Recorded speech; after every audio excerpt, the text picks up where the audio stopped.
자, 이제 예정된 시간이 되었습니다. 우리가 토비아와 어디죠? 토비아와 샬롬 교회의 수요 열린 성경 공부 다섯 번째 시간, 시즌 2 다섯 번째 시간, 하나님의 백성의 성경 여행입니다. 오늘은 분열된 나라의 왕들과 예언자들이라는 제목입니다. 자, 이제 잠깐 기도하고 시작하겠습니다. 주님의 은혜를 감사드립니다. 주님께서 오늘 우리를 불러주셨습니다. 주님, 우리가 주의 말씀 앞에 서게 하여 주시옵소서. 주님께서 우리를 가르치시고 우리를 깨우치실 때 우리가 주님의 마음을 알게 하시고 주님께서 당신의 백성들을 향해서 품고 계신 그 뜻을 헤아릴 수 있도록 인도하여 주시옵소서. 성경에 많은 신앙의 선진들을 통하여서 우리가 마땅히 배워야 할 것들을 배우게 하시고 또 그렇게 성숙하고 성장할 수 있도록 인도하여 주시옵소서. 하나님의 백성이 걸었던 그 길을 순종하며 따라가는 우리가 될 수 있도록 인도하여 주시옵소서. 시작합니다. 마치는 시간까지 성령께서 우리의 몸과 마음과 머리를 주장하여 주실 줄 믿고 예수 그리스도의 이름으로 기도하옵나이다. 아멘. 자, 오늘 이제 저희가 다섯 번째 시간입니다. 저희가 다음 주까지 아마 구약편을 다루고 그리고 신구약 중간 이야기를 좀 중간 텀으로 잠깐 하고 그리고 신약으로 넘어가서 한 다섯 번 정도에 걸쳐서 신약 이야기를 하고 나면 요것도 이렇게 이 시리즈도 이렇게 마치게 될 것 같습니다. 그러면 여름이 아마 우리에게 성큼 다가와서 여름 향기가 많이 느껴지는 그런 시즌이 될 것 같습니다. 자, 오늘 우리가 이제 분열된 나라의 왕들과 예언자들의 이야기를 다룰 예정입니다. 그래서 여러분, 오늘은 열왕기서 그리고 열왕기상서와 열왕기하서를 주로 다룹니다. 물론 여러분, 제가 좀 먼저 말씀드리자면 왕들의 이야기는 역대기에도 나오죠.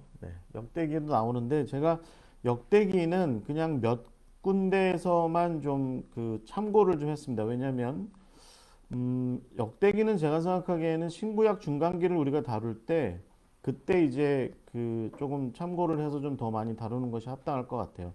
왜냐하면 역대기서는 그 우리가 이제 바벨론 포로에 갔다가 돌아와서 일종의 말하자면 반성하는 차원에서 우리가 왜 포로 생활을 그렇게 70년 동안 했냐라고 하는 하나님의 백성들의 그 반성하는 차원에서 다룬 이야기들이 많고, 그러니까 좀 말하자면 좀 해석된 부분들이 굉장히 많죠. 그래서 그것보다는 조금 더 우리가 좀 역사적인 실체 그리고 성경의 어떤 하나님의 백성의 삶의 실체에 좀 더 다가가 있는 것으로 볼 수 있는, 그래서 사무엘서나 열왕기서를 중심으로 해서 좀 왕들의 이야기를 좀 다루고 있고요.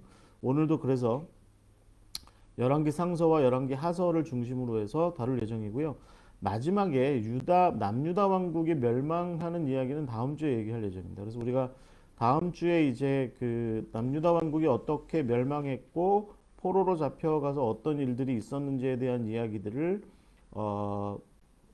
열왕기 후반부와 그 다음에 이사야, 예레미야, 그 다음에 에스겔, 다니엘 뭐 이렇게 넘어가는 그 대예언자들의 그 어떤 이야기들을 통해서 조금 그 후반의 얘기를 다뤄보고 그리고 나서 이제 본격적으로 신약의 얘기를 시작하기 앞서서 신구약 중간기에 그러니까 하스모니아 왕조의 이야기라든가 예수님 시대 바로 직전에 있었던 어떤 그 로마의 이야기라든가 뭐 이런 이야기들을 좀 역사적으로 그 다음에 좀 다루고, 그건 이제 뭐 그냥 팁입니다. 그래서 좀 다루고 그리고 나서 신약으로 넘어갈 예정입니다. 어떤 분이 저한테 처음에 그 창세기 이야기를 이렇게 듣고 할 때는 재밌었대요. 그런데 점점 이제 역사 얘기로 넘어오니까 점점 이제 난해하고 복잡하고 어렵다 이제 이렇게 말씀을 하시는데 제가 이런 말씀을 좀 드릴게요. 여러분, 우리 삶도 복잡해요. 네. 우리 삶 중에 복잡하지 않은 삶이 없습니다. 우리가 뭐 모든 그 관계들을 다 한번 생각해 보세요. 우리가 직장에서, 가정에서, 또 뭐 자녀들과, 또 부모님과, 친구들과, 형제들과, 이웃과 더불어서 벌어지고 있는, 또 우리가 살아가고 있는 이 사회와 우리가 직면하고 있는 어떤 국가적인 현실이라든가 세계가 지금 글로벌하게 직면하고 있는 그 모든 현실들을 다 한번 따져보면 성경에 나와 있는 성경의 사람들이 역사 속에서 겪었던 그 역사적인 정황과 그렇게 다르지 않습니다. 그래서 저는 우리가 이 성경 여행의 이야기를 살펴보게 될 때 성경이 경전으로 쓰여져 있는 문자적인 어떤 이야기들을 충분히 살피는 것은 여러분 교회에서 뭐 어디에서 성경 공부하시는 모임에서 충분히 특별히 구속사적인 입장에서 하시는 성경 공부는 충분히 하셨고요. 뭐 그런 것들은 너무나 잘 아실 거라고 봐요. 그런데 우리가 하나님의 백성으로서 어디로 부름받았는지, 어디에서 무엇을 하라고 부름받았는지에 대한 이야기, 그 이야기로서의 역사적인 정황 속에서의 하나님의 백성의 이야기들은 좀 우리가 좀 잘 다루지 않죠. 그런데 이 성경 공부가 지금 거기에 좀 초점을 맞추고 있다라고 하는 걸 좀 기억하시고, 그러다 보니 하나님의 백성들이 겪었던 역사적인 현실들, 역사적인 정황들, 뭐 이런 것들을 좀 많이 다루게 되고, 그러다 보니까 여러분들 뭐 평소에 잘 듣지 못하시는 여러 고대의 나라들, 뭐 왕들, 뭐 이런 사람들의 이름들이나 사건들이나 뭐 이런 것들이 많이 좀 다뤄지게 되는데, 네. 그러나 나누어 드린 페이퍼 잘 읽어보시고 또 뭐 틈나시는 대로 그런저런 자료들도 한번 탐색해 보시고 하시면 충분히 잘 이해될 수 있습니다. 옛날에는 이런 자료들이 전문가들만 봤어요. 네, 뭐 특히 막 영어로만 돼 있고 막 이래가지고 전문가들만 봐서 평신도들이 이런 자료들을 접하기가 어려웠죠. 마치 그 중세에서 근세로 넘어올 때 가톨릭의 사제들이 라틴어로 성경을 읽는 바람에 각 교회에서 평신도들이 도대체 그게 무슨 소리인지를 못 알아들었던 그런 시절처럼 우리가 이제 성경은 한글로 된 것을 읽지만 그 성경의 백그라운드가 되는 역사적인 어떤 정황들에 대한 그런 이야기들은 사실은 한국 교회에 소개된 경우가 별로 없습니다. 다 뭐 원문 자료로 돼 있거나 뭐 아니면 뭐 어떤 외국어 자료로 돼 있고 뭐 이런 경우가 많아서요. 그런데 요즘은 그렇지 않습니다. 여러분 요즘 조금만 좀 뭐 자료를 한번 탐색해 보시고 찾아보시면 얼마든지 있어요. 얼마든지 있습니다. 여러분이 조금만 더 의지를 가지시고 찾아보시면 여러분 스스로도 지금 제가 성경 공부에서 다루고 있는 이 이야기 정도는 충분히 찾아서 배우실 수 있습니다. 나누실 수 있고 공부하실 수도 있습니다. 그러니까 제가 뭐 아주 특별히 대단하고 신기하게 새로운 이야기들을 하고 있다라고 생각하지 마시고 대체적으로 이미 많이 회자되고 있는 이야기들을 기준으로 해서 이 성경의 이야기를 하고 있다. 하나님의 백성의 여행 이야기를 하고 있다. 이렇게 좀 생각해 주시면 감사하겠습니다. 자, 이제 이야기를 좀 시작해 보겠습니다. 저희가 지난주에 하나님의 백성들이 사사시대와 왕정 초기를 거쳐가면서 어떻게 사사시대를 지나갔는지. 그래서 사사기에서 정말 중요한 핵심 표현이 뭐냐면 사사기 그 마지막 장에 그 마지막 절에 딱 들어있는 그 한마디 표현. 그러니까 당시에 왕이 없었으므로 이스라엘 백성들이 각자 자기 소견대로 행했다. 자기 소견대로라고 하는 것이 중요하다. 그런데 거기에 왕이 없어서 그랬다라고 하는 것이 사사기의 마지막 평가예요.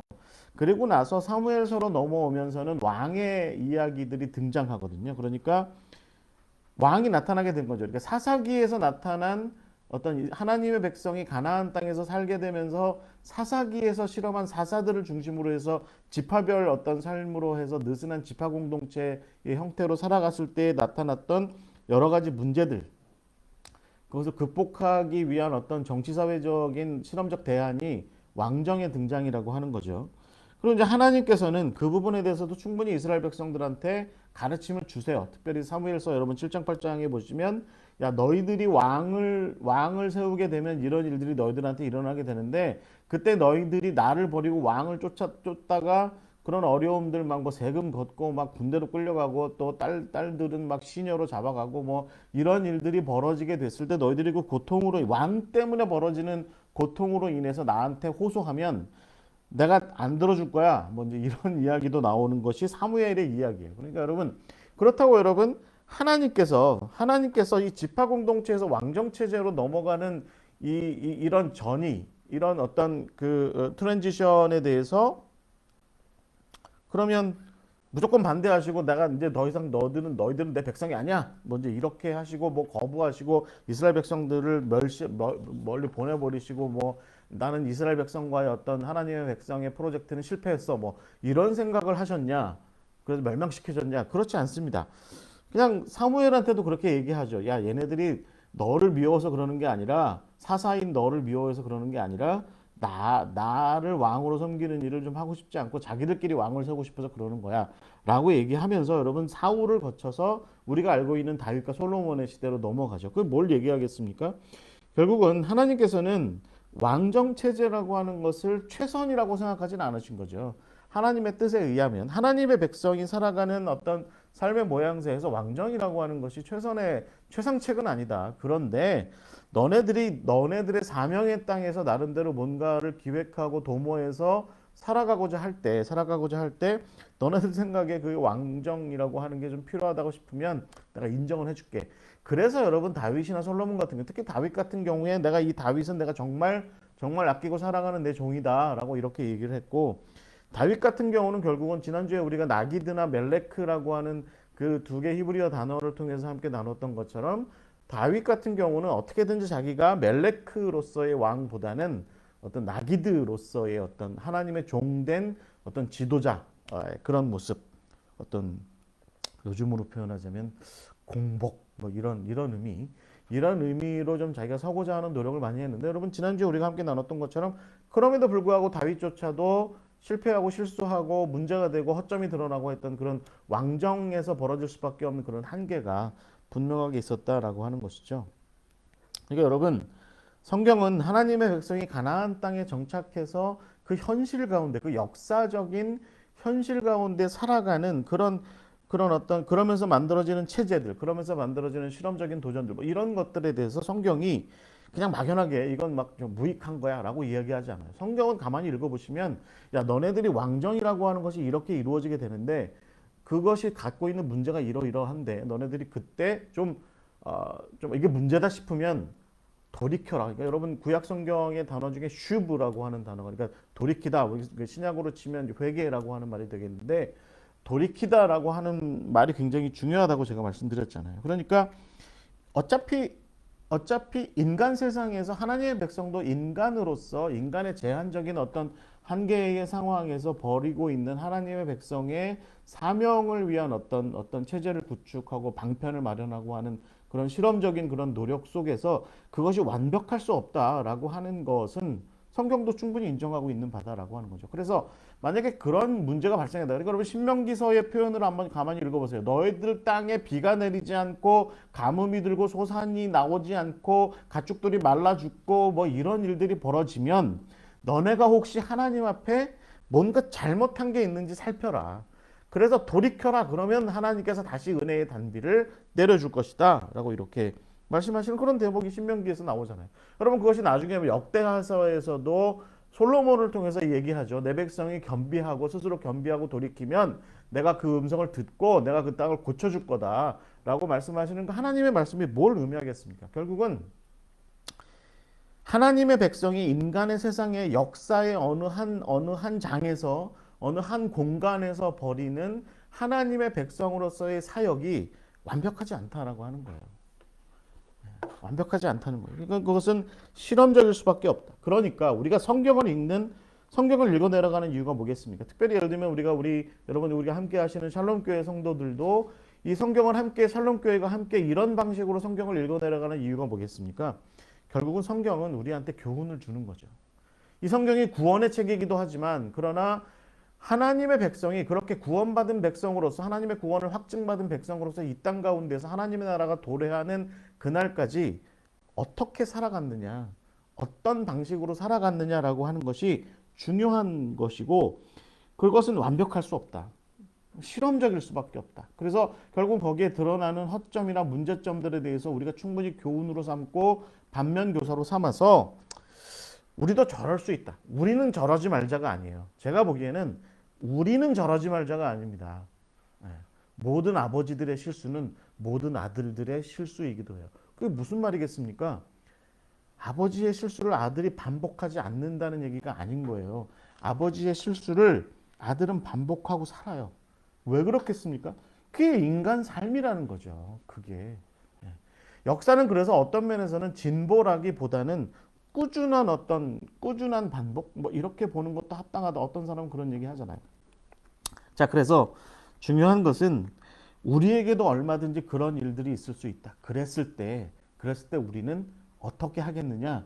하나님께로 돌아가는 것이 합당하다. 하나님의 뜻, 하나님께서 우리에게 사명을 주셨던 최초의 그 사명을 받았던 그 시간, 시내산의 그 자리, 광야에서 세움받던 그 자리로 돌아가서 우리가 다시 원래로부터 다시 시작 포인트를 다시 좀 잡아보는 것이, 그것이 성경이 우리에게 가르쳐주는 교훈이고, 또 우리가 오늘 읽어 내려갈 열왕기서의 이야기입니다.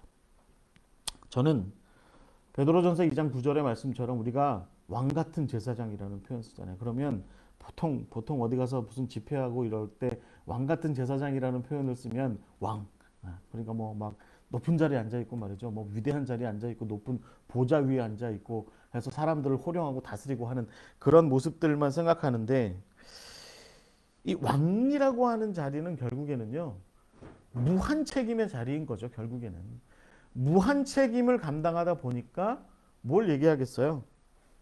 결국 내가 일구어 나가고 내가 꾸려 나가는 내 나라, 내 세상, 나만의 어떤 영역, 통치 영역, 그런 가운데에서 내가 벌이는 모든 일들에 관련하여서 내가 무한의 책임을 감당해야 하는데, 그 실질적인 삶의 현장에서 결국에는 우리가 완벽할 수 없다. 왕이라고 해서 완벽할 수 없다. 라는 생각을 가져야 한다. 그래서 오늘 저는 여러분과 더불어서 이 분열된 나라의 왕들의 이야기, 특히 솔로몬 이후의 왕들의 이야기, 그리고 거기에 어떤 대립각을 세웠던 예언자들의 이야기를 함께 나누면서, 베드로전서 2장 9절 왕 같은 제사장, 하나님께서 우리를 왕 같은 제사장으로 세상 가운데 세우셨는데, 그 왕 같은 제사장에서 그 왕의 의미가 도대체 뭐냐는 거죠. 그 왕이 말이죠, 남 위에 군림하고 다스리고 통치하면서 남 위에서 막 뭐 명령이나 하고 뭐 그런 거겠습니까? 그렇지 않습니다. 그만큼 명령하려면, 그만큼 남 위에 군림하려면 그만큼의 책임을 감당해야 되는 거예요. 그리고 그 책임은요, 무한해요. 그래서 조선시대 왕들이 오래 못 살았잖아요. 대부분이. 왜 그렇겠습니까? 누리는 것보다 해야 될 게 훨씬 많은 게 왕의 자리였던 거예요. 그러니까 그 왕의 자리가 주는 무거운 그 무게감, 그것을 철저하게 느끼며 살았던 것이 역사 속의 왕들이라는 사람들이, 우리가 폭군들은 제가 얘기 안 하겠어요. 근데 대부분의 왕들은 그런 고민 속에 있었습니다. 저는요, 어떤 면에서 보면 우리가 나쁜 왕이라고 얘기하는 여로보암 2세나 아니면 아합 같은 사람들조차도 사실은 이런 맥락하에 서 있었던 사람이라고는 봅니다. 결과적으로 길을 완전히 잘못 들어간 게 문제겠지만, 뭐 그래서 그런 교훈을 우리가 얻기도 하지만, 그러나 그가 아합 같은 사람들도 결국에는 왕으로서 고민이 전혀 없었던 사람이냐? 그렇진 않다라는 겁니다. 그러니 여러분 한번 질문하시죠. 이번 성경 공부를 진행하면서 나는 세상에 하나님께로부터 부름받아 세움받은 하나님의 어떤 그 거룩한 제사장 같은 그런 왕 같은 제사장으로서 이 세상 가운데에서 나는 우리가 열왕기서에서 읽는 그런 왕들만큼은 할 수 있나? 한번 좀 고민해 볼 수 있는 그런 시간이 되었으면 좋겠습니다. 자, 이야기를 좀 시작해 보도록 하겠습니다.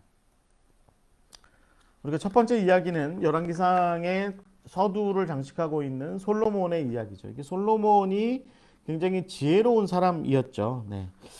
여러분 이제 그 솔로몬의 이야기를 좀 이렇게 시작해 보자면, 그가 원래 왕이 될 만한 사람은 아니었어요, 여러분. 왜냐하면 그한테는 형이 있었습니다. 그것도 다윗이 헤브론 시절에 헤브론에서 7년 동안 왕을 하거든요. 처음 유다의 왕이 됐을 때, 그러니까 이스라엘 왕이 됐을 때 유다 지파만의 왕으로 헤브론에서 다스리는데, 그때 낳은 아들들이 있어요. 첫째가 암논이고, 두 번째가 항상 까먹어요. 두 번째가 길르압이고, 세 번째가 압살롬이고, 네 번째가 아도니아입니다.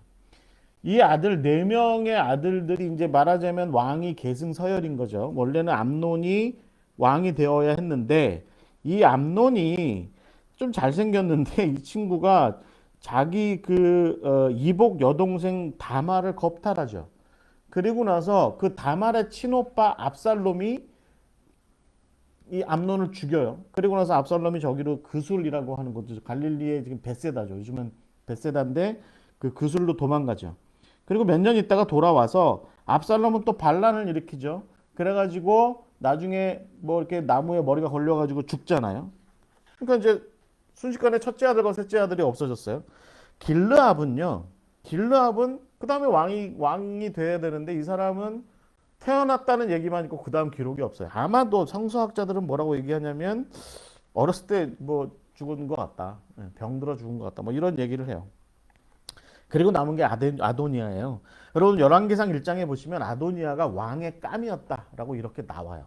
그런데 이 사람이 뭘 잘못하냐면 다른 모든 그러니까 다윗의 휘하에 있는 그런 용맹했던 정말 대단했던 그런 그 백전노장의 그 신하들의 마음을 다 사지 못하고 그냥 몇 사람의 마음만 산 거죠. 그러니까 아비아달이라든가 뭐 이런 사람들, 그 요압이라든가 뭐 이런 사람들하고만 뭐 놓은 거예요. 왕감이긴 한데. 결국에는 다윗의 신하들 중에 대표적으로 나단 같은 선지자라든가 사독이라든가 뭐 분하야, 시므이, 레이 뭐 그다음에 그 대다수의 나머지 다 다윗의 용사들은요. 사실은 솔로몬 쪽을 지지합니다.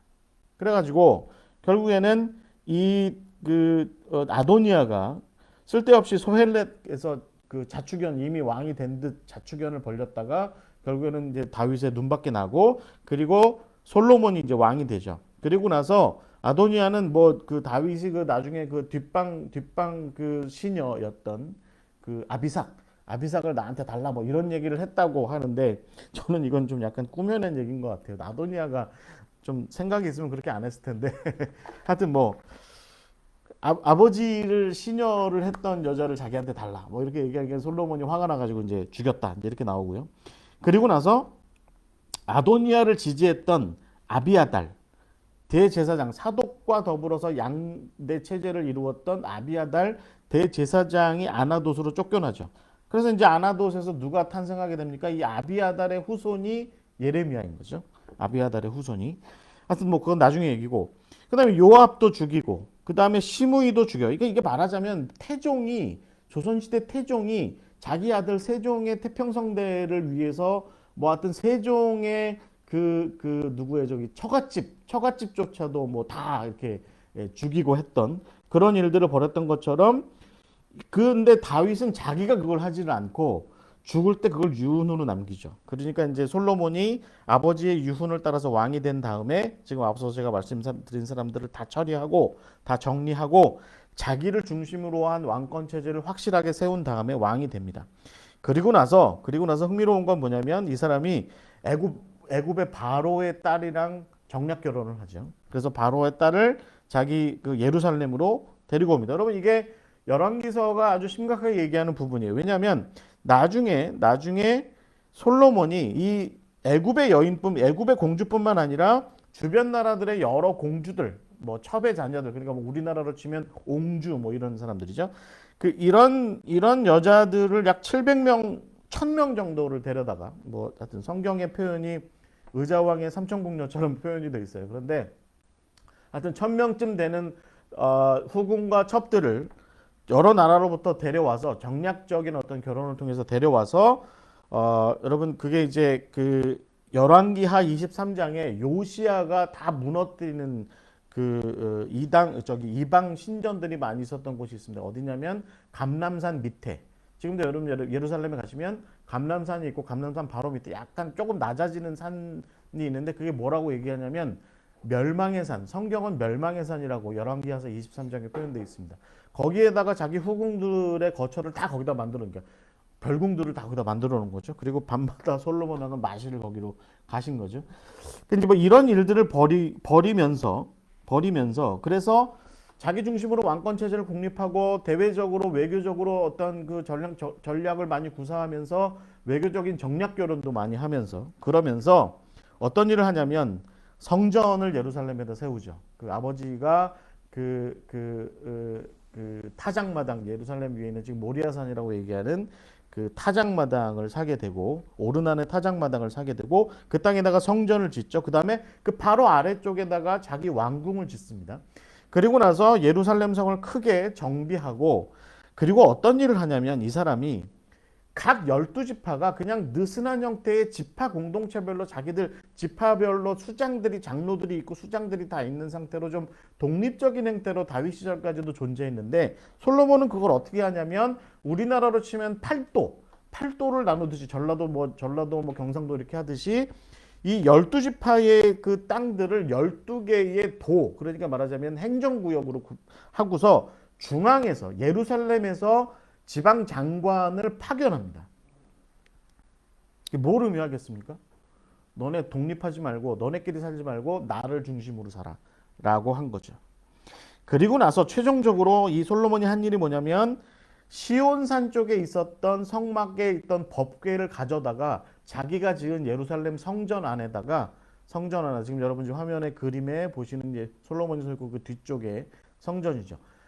저렇게 크진 않았을 것 같은데 성전 안에다가 이제 법궤를 모셔다 두고 그 행사를 어떻게 하냐면 각 지방의 12지파의 최고 지도자들을 다 모아놓고 그걸 보여줘요. 뭘 얘기하겠습니까? 이제 너희들은 너희들끼리 살지 말고 내 밑에서 내가 주는 밥 먹으면 살아. 나를 중심으로 살아. 라고 얘기한 거죠. 그리고 나서 솔로몬이 그 성전 건축을 하면서 그 두로 왕 히람하고 거래를 했던 것에 대한 값을 치르는데 그때 어떤 일을 하냐면 갈릴리에 있던 20개의 갈릴리 지역에 있었던 20개의 그 성읍들을 히람한테 넘겨줍니다. 굉장히 하찮은 곳을 넘겨줘서 히람이 굉장히 기분 나빠해요. 기분 나빠하는데 솔로몬은 개의치 않죠. 뭐 받으려면 받고 받기 싫으면 말든가 뭐 이런 식의 태도예요. 그만큼 솔로몬이 셌다는 얘기입니다. 근데 문제는 뭐냐면 그 20개의 성읍이라고 하는 것이 원래 여호수아 시절에 12지파에게 하나님의 기업으로 12지파의 각 족속과 집안들한테 말하자면 기업과 분깃으로 제공된 곳들이었다는 겁니다. 대부분 아마 아셀지파가 있는 그쪽 지역이 아닐까, 납달리나 아셀지파가 있는 그쪽 지역의 땅들이 아닐까, 도시들이 아니었을까 싶은데 여러분 이게 뭘 의미하겠습니까? 솔로몬이 왕이 되자 사사기의 표현대로 하자면 자기 소견대로 하나님께서 당신의 백성에게 준 땅을 떼다가 그냥 히람한테 줘버린 겁니다. 이런 일이 솔로몬 때 벌어진 거죠. 그러면 어떻게 생각하세요? 옳습니까? 이게 옳습니까? 우리는 솔로몬 그러면 정말 대단한 왕, 훌륭한 판결을 하고 했던 그런 왕 이렇게 얘기해요. 그래서 저는 거기에 동의해요. 굉장히 저는 솔로몬이 지혜로운 왕이었다라고 생각을 합니다. 훌륭한 아주 대단한 지혜로운 왕이었다고 생각해요. 그리고 솔로몬은 정말 나라를 부강하게 만들었죠. 그래서 우리가 솔로몬 시대에 대한 열왕기상 4장 25절의 표현을 하자면 뭐라고 돼 있냐면 솔로몬 시대에 정말 출애굽 이래로 가장 평안한 태평성대를 이루게 됐다. 솔로몬 시절에 이렇게 이야기를 합니다. 그래서 이스라엘 백성들이 표현하기 좋아하는 게 있어요. 무화과 나무 아래 포도나무 아래 평안하게 거하게 됐다. 이것이 무화과 나무 아래 포도나무 아래라고 하는 이 표현이 사실은 샬롬의 어떤 표현이거든요. 샬롬이라고 하는 게 뭐냐라고 물으면 온 백성이 각자 자기 집에 있는 무화과 나무와 포도나무 아래 편안하게 이렇게 앉아가지고 거기서 나오는 어떤 소산물들을 따먹고 편안하게 사는 것. 그것이 샬롬인데 솔로몬 시절에 그게 가능해졌다. 라고 이렇게 이야기하는 겁니다. 왜냐하면 솔로몬이 이스라엘 백성들한테는 그 많은 성전도 짓고 왕궁도 짓고 게셀이나 무슨 뭐 무깃도나 이런 철병거성들도 짓고 말이죠. 그랬는데 이스라엘 백성들을 노역을 시키지는 않았다고 성경은 얘기해요. 대신에 뭐 여부수족이라든가 뭐 히위 족속이라든가 헷 족속이라 이런 어떤 가나안을 처음 차지할 때 내몰지 못했던 가나안 사람들 그 사람들을 시켜서 노역을 시켰고 이스라엘 백성들은 거기에 감독관이 되겠다 뭐 이렇게 얘기를 하는 거죠. 근데 여러분 이것은 여러분 잘 지켜볼 필요가 있습니다. 무슨 얘기냐면 이스라엘 백성들이 그로부터 480년 전에는 이 여부수 족속 같은 사람들이었다는 거예요. 흥미로운 얘기죠. 그러니까 솔로몬은 500년쯤 전에 자기 조상들이 출애굽하기 전에 애굽 땅에서 자기 조상들이 히브리인이었을 때 앗비루였을 때 어떻게 살았는지를 잘 알고 있었어요. 그런데 500년쯤 지나고 나서 자기가 왕이 됐을 때 자기와 자기 이스라엘 백성들은 마치 애굽 사람들처럼 됐고 자기들 밑에서 종살이를 하던 여러 다른 족속 사람들 그 사람들은 종이 되게 만들었다는 겁니다. 이게 바로 솔로몬의 나라죠. 그래서 솔로몬의 나라라고 하는 곳은 결국은 하나님의 백성들이 출애굽 이래로 가장 평안하게 살게 된 그런 나라고 그것이 솔로몬의 지혜와 무엇보다 솔로몬의 예루살렘을 중심으로 한 종교와 정치 경제를 중앙 집권화했던, 그래서 강력한 왕권 체제를 갖추었기 때문에 그런 일들이 일어나게 됐다는 우리가 그렇게 얘기할 수 있는데, 거기에는 말하자면 이제 명암이 있는 거예요. 그림자가 있는 겁니다. 여러분 한번 생각을 해보시죠. 솔로몬은 그럼 잘못한 왕입니까? 잘한 왕입니까? 제가 말씀드리고 싶은 건 뭐냐면, 솔로몬의 이야기에서 사실은 신학책들을, 성서학책들을 가만히 읽어보면 딱 갈립니다. 솔로몬이 문제 많은 왕이라고 얘기하기도 하고 솔로몬이 굉장히 훌륭한 왕이라고 얘기합니다. 그러니까 쫙 갈려서 얘기해요. 근데 제가 이렇게 지켜볼 때 그 둘을 좀 양비적인 입장에서 말하자면, 그러니까 양쪽을 좀 균형감 있게 얘기하는 경우는 많이 못 봅니다. 굉장히 보수적인 분들은 솔로몬이 위대한 왕이라고만 치부하기 바쁘고, 또 굉장히 좀 진보적인 분들은 솔로몬이 그런 어떤 압제자의 한 형태였다, 나중에 르호보암 때를 봐라, 먼저 이런 얘기를 하면서 솔로몬을 안 좋은 왕의 대열에 자꾸 띄우려고 듭니다. 근데 저는 양비론이 있다고 봐요. 그러니까 양쪽의 모습이 다 있는 거죠. 명암이 다 있는 겁니다. 그러니까 솔로몬은 이스라엘을 가장 행복하게 잘 살게 만들기 위해서 그가 할 수 있는 지혜와 그가 할 수 있는 능력을 다 동원해서 그렇게 했고, 그것을 현실화시킨 거죠. 왕으로서 할 수 있는 최선을 다해서 그렇게 했는데, 그렇게 해서 그가 빛나면 빛날수록 그가 이룩한 나라의 그림자는 깊어지고 깊어지고 깊어지고 진해지고 진해진 겁니다. 이게 솔로몬의 나라였습니다. 여러분 어떻게 생각하세요? 지금 여러분, 하나님의 백성이 이 땅 어딘가에서 솔로몬처럼 땅을 차지하고 어떤 조직의 장에 올라가고 어떤 공동체의 수장이 되고, 심지어는 예를 들면 아버지가 되고 어머니가 되고 누군가를 이끌어 가야 되고 누군가를 먹여 살려야 된다라고 하는 그 현실적인 생각 안으로 들어오게 되면, 여러분 우리도 다 솔로몬이에요. 우리가 살아가는 삶에는 결국에는 이런 명암이 있는 겁니다. 내가 데리고 있는 내 직장의 부하들, 내 가족들, 내가 사랑하는 사람들, 그들을 열심히 먹여 살리면 먹여 살릴수록, 그래서 우리 집이 평안해지고 우리의 조직과 우리의 공동체가, 우리가 일으키고 하는 직장과 회사가 평안해지면 평안해질수록, 그러면 우리는 늘 솔로몬의 때를 기억해야 돼요. 즉 우리가 평안해질수록 그림자는 짙어진다는 겁니다. 여러분 대한민국도 마찬가지죠. 대한민국은 딱 6, 70년 전만 해도 세계에서 가장 가난한 나라였는데, 지금은 세상에서 부유한 나라의 대열에 들어가거든요. 선진국이에요. 근데 여러분 우리가 이제쯤 되면 솔로몬을 생각해야 돼요. 우리나라가 이렇게 잘 살게 되었을 때 우리도 애굽 땅에서 종살이 하던 시절이 있었다. 우리나라도 옛날에 아주 가난한 시절이 있었는데, 우리가 잘 먹고 잘 살게 될수록에 더 어려워지는 사람은 없는가? 라고 하는 문제를 좀 볼 줄 알아야 된다라고 하는 것이고요. 이게 해결되지 않는 모순이다. 저는 그렇게 봅니다. 하나님의 백성이 이 땅 가운데에서 뭔가를 풍요롭게 만들고 뭔가를 정말 체제를 공고하게 만들고 의미 있게 만들면 만들수록에 점점 그 짙어지는 그림자가 있다. 불운한 그림자가 있다. 이런 생각을 하게 되는 거죠. 여러분 그래서 솔로몬의 얘기에서 우리가 좀 마지막에 좀 생각해 봐야 되는 문제가 뭐냐면, 솔로몬이 나이가 들면 들수록에 대적들이 많아지죠. 그래서 여러분 하닷이라든가 르손이라든가 대표적으로 여로보암 같은 사람이 솔로몬의 대적자가 되죠.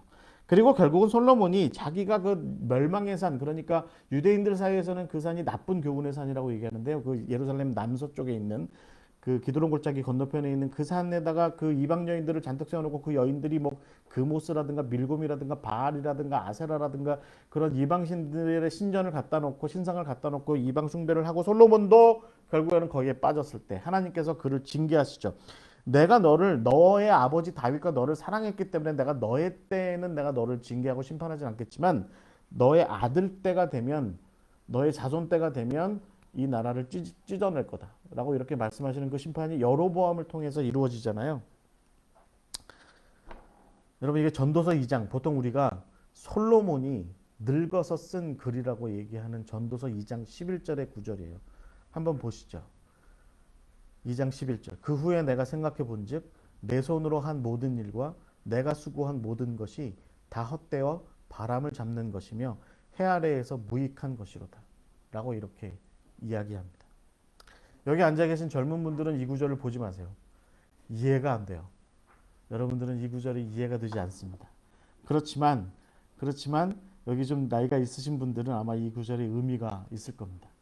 내가 목사님들 같은 경우는 내가 교회를 크게 하면 크게 할수록에 우리 샬롬 교회나 우리 토비아 선교회도 마찬가지죠. 토비아 선교회가 샬롬 교회가 거창해지고 훌륭해지고 멋있어지고 화려해지고 뭔가 체계가 갖추어지고 사람들이 많아지고 뭐가 많아지고 뭐 이렇게 되면 될수록에 그럴수록에 그림자가 짙어진다는 겁니다.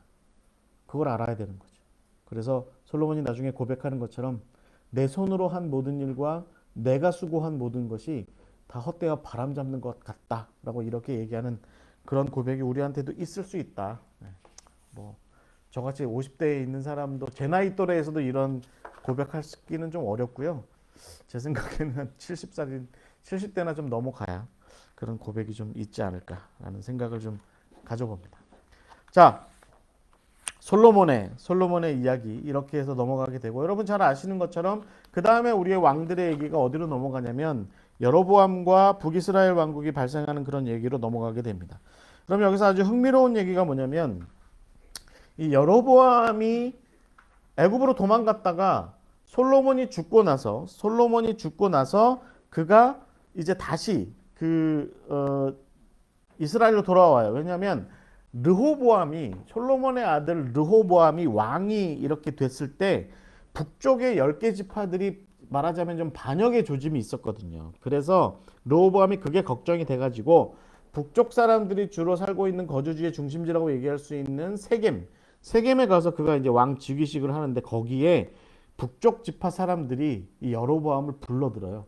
그리고 나서 여로보암을 앞세워서 르호보암과 대화를 하게 합니다. 그때 여로보암이 뭐라고 얘기하냐면 열왕기상 12장 4절에 보시면 왕의 아버지가 우리의 멍에를 무겁게 하였으나 왕은 이제 왕의 아버지가 우리에게 시킨 고역과 매운 무거운 멍에를 가볍게 하소서. 그리하면 우리가 왕을 섬기겠나이다. 그러니까 솔로몬은 열왕기상 앞에서는 솔로몬이 이스라엘 백성들한테는 노역을 시키지 않았다. 이렇게 어려운 일을 시키지 않았다. 이렇게 얘기했는데 이스라엘 백성들의 솔로몬 외에 이스라엘 백성들의 전반적인 분위기는 우리가 당신 때문에 힘들었어 라고 얘기하는 그런 모습이 있다라고 하는 거죠. 저도 가끔 이거 보면서 무슨 생각을 하냐면 제가 선교회 이렇게 사역을 하면 제가 일을 좀 많이 하는 스타일이거든요. 그러면 저랑 같이 사역하시는 목사님이나 전사님들이 죽겠다고 가끔 얘기하는데 제가 이제 가끔은 격려하고 막 이렇게 해서 함께 계속 열심히 하자 이렇게 하는데 맨 마지막에 제가 어떤 평가를 받을까라고 이렇게 생각을 해보면 저도 아마 솔로몬에 대한 이런 평가처럼 이런 평가를 받지 않을까 싶어요. 강신동 목사는 그냥 일 중독자였어. 그냥 일만 많이 하고 맨날 우리 힘들게 하고 어렵게 하고 그랬어. 뭐 이런 얘기를 하게 될 것 같아요. 근데 중요한 것은 르호보암이 여로보암의 얘기를 듣고 나서 한 이야기입니다. 뭐라고 얘기하냐면 르호보암이 여로보암의 얘기를 다 듣고 나서 자기 이제 그 예루살렘의 신하들한테 돌아가서 이거 어떻게 하면 좋냐? 저희네들의 말을 들어줘야 될 것 같은데 그 어떻게 하면 좋냐라고 물었을 때 르호보암이 솔로몬의 좀 나이든 그렇게 좀 지혜와 경륜이 있는 신하들의 얘기를 듣지 않고 그냥 자기랑 같이 그냥 귀족적인 삶을 살았던 그 아들들 세대들, 젊은 세대, 요즘으로 얘기하면 뭐 재벌 2세쯤 되는 그런 뭐 좀 고생살이 별로 없었던 그런 사람들의 얘기를 들어요. 그 사람들이 뭐라고 얘기를 하냐면 더 힘들게 만들어라. 저런 것들에 대해서는 왕이 어떤 사람, 당신이 어떤 사람인지를 보여줘야 된다. 이렇게 얘기를 해요. 그래서 르호보암이 다시 세겜으로 가서 뭐라고 얘기하냐면 내 아버지는 너희의 멍에를 무겁게 하였으나 나는 너희의 멍에를 더욱 무겁게 할 것이다. 내 아버지는 채찍으로 너희를 징계하였으나 나는 전갈 채찍으로 너희를 징치할 것이다. 라고 이렇게 열왕기상 12장 14절에서 얘기하죠. 결국은 르호보암은 아버지 솔로몬이 남겨둔 그 전도서를 좀 읽었으면, 그리고 잠언을 좀 제대로 읽었으면 이런 일이 없었을 텐데, 르호보암이 그렇게 멍청한 사람은 아니거든요. 그런데 젊은 시절에 호기롭게 좀 하고 싶었던 모양이에요. 그러니까 이제 좀 말하자면 호미로 막을 걸 말이죠. 말하자면 그 가래로 막는 그런 일들이 발생하게 된 거죠. 그래서 결국은 어떤 일이 발생합니까? 하나님께서 솔로몬에게 내가 너의 나라에 벌을 주겠다라고 말씀하신 것처럼 나라가 두 개로 쪼개지게 되죠. 그래서 여로보암을 지지하는 10개 지파의 나라가 생기고, 르호보암을 지지하는 유다 지파와 베냐민 지파가 이제 유다로 남게 되고, 그래서 북이스라엘과 남유다가 그렇게 갈리게 되는 겁니다. 여러분, 이 이야기에서 결국에는 우리가 이런 생각을 할 수 있어요. 그러면 여로보암이 르호보암의 왕정 체제에 대한 그런 문제 제기를 해서 여로보암이 왕이 됐으니까 여로보암이 더 이렇게 훌륭한 왕이 되지 않았을까라고 생각하는데, 열왕기서는 그렇게 이야기하지 않습니다. 여로보암은 결국에는 이 다윗의 계보를 잇지 않은 정통성이 없는 왕이었거든요. 그리고 자기가 스스로 무슨 예를 들어서 어떤 군사적인 어떤 전쟁을 한다든지 무슨 뭐 정복 전쟁을 한다든지 뭐 이런 일을 해가지고 왕이 된 사람이 아니라 10개 지파의 정치적인 전략에 의해서, 정치적인 책략에 의해서 추대된 사람이에요. 그러니까 10개 지파 사람들의 눈치를 볼 수밖에 없죠. 항상. 그리고 자기 왕권이 늘 불안할 수밖에 없었어요. 그런데 어떤 일이 발생했냐면 예루살렘에 성전이 있는 거예요. 그러니까 예루살렘은 남유다의 영역에 속해 있고, 북이스라엘 자기가 다스리고 있는 세겜 분우엘에서 다스리고 있는 거기에는 성전이 없었던 거죠. 그러니까 북이스라엘의 10개 지파 사람들이 늘 하던 대로 옛날 한 400년 동안에 걸쳐서 실로에 갔었고, 또 이제 다윗과 솔로몬이 예루살렘에다가 성막과 또 성전을 지어 놓으니까 하나님의 법궤가 거기 있으니까 이스라엘 백성들이 하나님의 법궤가 있는 곳에 모이는 게 당연하니까 예루살렘으로 다 내려간 것이죠. 그러니까 10개 지파 사람들이 항상 그렇게 쫓아다닌 겁니다. 그러니까 여로보암이 걱정한 거예요. 그래서 열왕기상 12장 26절에 보시면 나라가 이제 다윗의 집으로 돌아가게 생겨먹었다. 그래서 이 사람이 무슨 일을 하냐면, 지금 여러분 화면에 보시면 이게 이제 여로보암 왕입니다. 여로보암 왕이 금송아지 2마리를 만들어 가지고, 하나는 자기 영토의 가장 남단인 베델에다가 말하자면 산당을 하나 만들어 놓고 거기에다가 금송아지를 세워두고, 그 다음에 또 하나는 자기 영토의 가장 북쪽 끝인 단에다가 또 금송아지를 만들어 놓고, 그 다음에 베델과 단에다가 예루살렘 성전 앞에 있는 제단, 솔로몬이 만들어 놓은 그 재단하고 똑같이 생긴 재단을, 양쪽 귀퉁이에 뿔이 달린 똑같이 생긴 재단을 만들어 가지고 베델과 단에다가 세워둡니다. 그래서 여러분 지금 화면에 보시면 이게 지금 여러분 성지순례 가시면 이스라엘 저 북쪽 끝에 단이라고 하는 그 국립공원이 있어요. 저기 가이사라 빌립보 옆에. 거기에 가보시면 여로보암이 만든 그 북이스라엘의 왕들이 세웠던 그 별궁터가 있는데, 그 별궁터 한쪽 끝에, 저쪽 안쪽 끝에 여로보암이 만든 실제 산당이 유적이 발굴이 됐습니다. 그래서 여기가 금송아지를 놓았던 자리예요. 지금 제가 표시하는 쪽이 금송아지를 놨던 자리고, 그 안쪽에 The Holy of the Holy, 그러니까 그 성전으로 얘기하자면 지성소 같이 쓰여지던 곳이 안쪽에, 산당 안쪽에 있는 생츄어리, 그러니까 성소가 있고, 계단 내려오면 이 건물 계단 내려오면 여기에 제단이 있는데, 이 이스라엘 사람들이 지금도 이 자리에 이런 제단이 있었어라고 철 구조물로 제단의 모양을 복원을 이렇게 해놨습니다. 이게 여로보암의 제단입니다. 성지순례 가시면 볼 수 있는데 이걸 이렇게 만들어 놓은 거죠.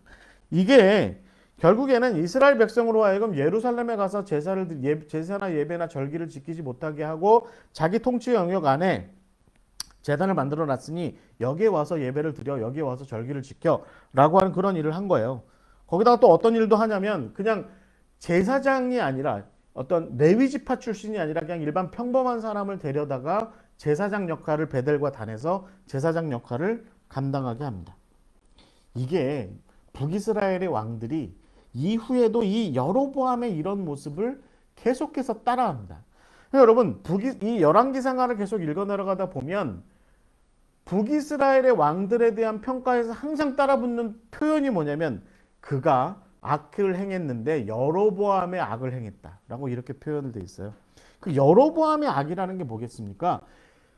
하나님의 규칙과 하나님의 규례와 하나님의 법도를 잘 아는 제사장들과 레위 지파의 제사장들과 더불어서 예루살렘에 하나님께서 인정하신 그 성전을 중심으로 해서 신앙생활을 할 수 있도록 한 것이 아니라 자기 멋대로 자기 생각대로, 그러니까 여러분 사사기의 표현이 다시 등장할 수 있죠.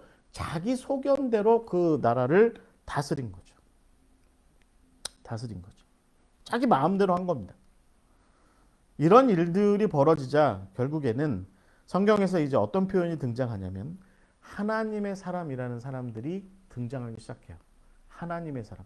그 이전에는 뭐 여러분 사무엘이라든가 나단이라든가 갓이라든가 뭐 이런 사람들 선지자들이었죠. 예언자들. 이런 사람들의 전통이 있었는데 이제 또 다른 하나님의 사람들이 일어나서 이 여러분 그 열왕기상 13장에 보시면 이 사람이 어떤 일을 하냐면 유다에서 나와서 이 베델에 가서 비판합니다. 그래서 여러분 제가 좀 전에 보여드렸던 그림에 이 사람이 하나님의 사람이에요.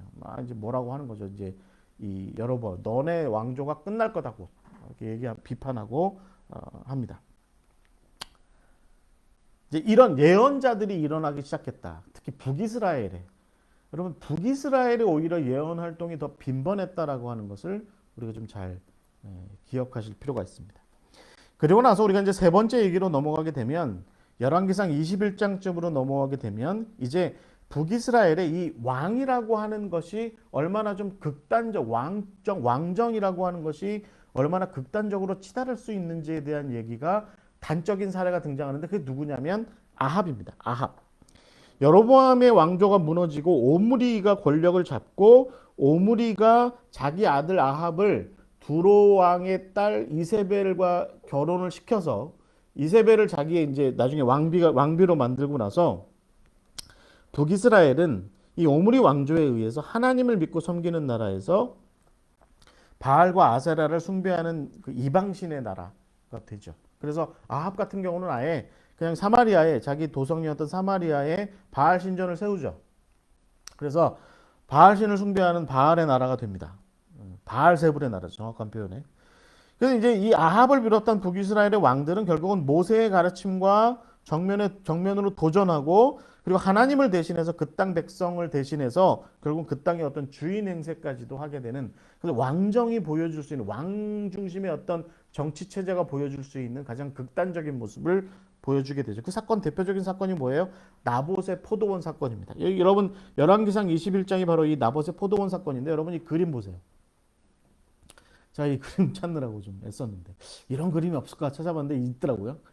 아합이 지금 보세요. 누워가지고 모로 누워서 손가락을 포도원을 이스라엘 골짜기에 있는 나봇이라는 사람의 그 자기 왕궁에서 보이는 그 질 좋은 포도가 난다는 그 포도원을 손가락으로 가르치고 있어요. 그리고 옆에 이제 이세벨이 이렇게 있어요. 아합이 뭐라고 하는 거예요? 나 저 포도원 갖고 싶은데 가질 방법이 없어. 이스라엘의 법도에 의하면 저 포도원을 가질 방법이 없어. 그러니까 이세벨이 뭐라고 얘기하냐면 왕이요. 당신은 왕입니다. 왕이니 왕으로서 무조건 그거 할 수 있습니다. 제가 당신의 왕권을 사용할 수 있도록 하면 제가 그 땅 가져다 드릴게요. 라고 하고 아주 불의한 방법으로 그 성경의 표현대로 하자면 동네 깡패를 동원해 가지고 나봇을 아주 불의하게 몰아붙여서 돌팔매장에서 죽게 만들고 그 땅을 왕이 소유하게 되죠. 이것 때문에 여러분 이런 일들이 발생했던 게 아합의 나라였습니다. 아합의 나라. 이런 불의한 일들이 아주 쉽게 발생하는. 나봇에게만 이런 일들이 있었을까요? 여러 군데에서 아마도 아합은 이런 일들을 벌였을 겁니다. 근데 문제는 뭐냐면 이 아합이 남유다의 여호사밧과 더불어서 정략적 결혼의 어떤 관계를 맺어요. 그러니까 둘이 아합은 딸을 여호사밧은 아들을 주게 되죠. 그래가지고 그 아들과 딸이 결혼했는데 그 딸 이름이 누구냐면 아달랴인데 이 아달랴가 결국에는 이후에 여호사밧 이후에 한동안 유다의 정치, 경제, 종교를 완전히 혼란으로 빠뜨려 버립니다. 자기 아들 아하시아가 예후에 의해서 죽게 되죠. 북이스라엘에서. 자기 아버지 아합도 죽고 자기 아들 아하시아도 그렇게 죽게 되죠. 그렇게 죽게 되자 이 아달랴가 스스로 유다의 왕이 됩니다. 어떻게 왕이 되냐면 다윗 집안의 남자들을 다 죽여요. 그때 이제 요아스는 살아남게 되는데 다 죽이고 그리고서 온갖 악행을 다 저지르죠. 네. 결국은 여러분 아합이라고 하는 한 사람에게서 보여준 그가 바알신을 숭배하고 이방의 신들을 갖다가 숭배하고 그리고 왕으로서 할 수 있는 모든 자기 하고 싶은 거 다 하면서 사는 그 와중에 결국은 이스라엘이라고 하는 나라의 그 왕정 체제가 갖고 있는 명함은 더욱 깊어진 겁니다. 그리고 그 아버지의 못된 것만 배운 딸 아달랴는 남유다 왕국을 완전히 제 표현으로 개판으로 만들어 버리게 되죠. 아달랴 문제로 사실은 이제 남유다 왕국은 약간 좀 혼란스러운 시기를 겪기도 하지만 그러나 여러분 남유다는 생각보다 이건 저는 우리가 좀 성경을 잘 좀 이해하셔야 돼요. 북이스라엘의 왕들은 생각보다 그 자기의 왕됨이라고 하는 것에 그 강력한 권세, 힘, 뭐 이런 것들을 의지해 가지고 하나님의 백성을 다스리는 일에 있어서 어떤 모세의 어떤 가르침이나 어떤 율법이나 이런 것들을 잘 지키지 않고 자기 마음대로 했던 반면에 남유다의 왕들은 이 아달랴 시절, 아달랴가 집권했던 6년, 7년간의 그 시절을 빼놓고 대부분의 왕들은요, 가능한 하나님 보시기에 정직을 행했다 이렇게 얘기합니다. 어떤 분들은 이 열왕기서의 이 표현이나 역대기서의 이런 표현들이 그 나중에 다윗 왕조에 대한 너무 좀 지나친 찬양, 이 책들이 결국은 무슨 조선시대 용비어천가 같은 책이기 때문에 그렇다 이제 이런 얘기를 하는데 저는 우리가 성경 공부하는 시간이잖아요. 그래서 저는 그런 무슨 비평학적 관점의 무슨 새로운 것들을 좀 찾아내기보다는 저는 좀 그런 생각을 해요. 예루살렘에는 성전이 있었거든요. 그리고 성전에는 어찌됐든 명맥을 유지하고 있었던 제사장 그룹들이 있었어요. 그러니까 이 제사장 그룹들과 성전이 항상 거기에 있었기 때문에 성전이 좀 회파가 되고 파괴가 되고 뭐 이런 일들도 있긴 했지만 완전히 무너진 적은 없습니다. 그러니까 그 성전이 항상 있었기 때문에 이 예루살렘에서 통치하던 왕들, 그러니까 여러분 여호사밧도 그랬죠, 요아스도 그랬죠, 아마샤, 대표적으로 우시야 같은 왕들, 이런 아달랴 이후에 등장했던 왕들은 그 이후에 우리가 알고 있는 뭐 아하스라든가 문하세라든가 이런 왕들의 얘기는 제가 이제 다음 시간에 할 거기 때문에 좀 빼놓고 얘기하는데 이런 왕들에 비하면 그래도 잘했어요. 근데 문제는 뭐냐면 예루살렘 성전을 두고 산당 숭배를 계속했다는 겁니다. 그러니까 정치는 잘해요. 그냥 어느 정도 그냥 남유다 왕국을 그 백성들을 하나님의 백성들답게 잘 대접하고 잘 이렇게 합니다. 정치는 어느 정도 했어요. 그래서 성경은 항상 그런 왕들, 남유다의 왕들이 잘했다라고 이렇게 해요. 그런데 항상 토가 달려 있습니다. 뭐라고 달려 있냐면 그들이 각 지파별로 산당에서 하나님을 숭배하는 일들을 근절하지 않았다라고 이야기합니다. 그러니까 북이스라엘은 산당 숭배를 넘어서서 그러니까 베델이나 단 같은 데서 산당 숭배를 하는 걸 넘어서서 아예 대놓고 이방신 바알이나 아세라를 갖다가 뭐 그냥 숭배하고 그런 일들이 발생했는데 남유다는 거기까지는 흘러가진 않았는데 가끔 대체적으로 성전을 솔로몬이 지어놓은 성전을 무시하는 경향들이 좀 있었고 왕들은 어떤 정치적인 문제 때문이었는지 그거를 좀 이렇게 좀 외면하고 좀 방치하고 뭐 이러는 경향이 있었다는 거죠. 그래서 여러분 이 산당 숭배라고 하는 게 이방신을 숭배하는 경우도 있었죠. 그러니까 그 산당에서 그모스라든가 뭐 밀곰이라든가 무슨 몰록라든가 이런 이방신들을 숭배할 수도 있었습니다. 그런데 그 산당에서 하나님을 숭배할 수도 있었어요.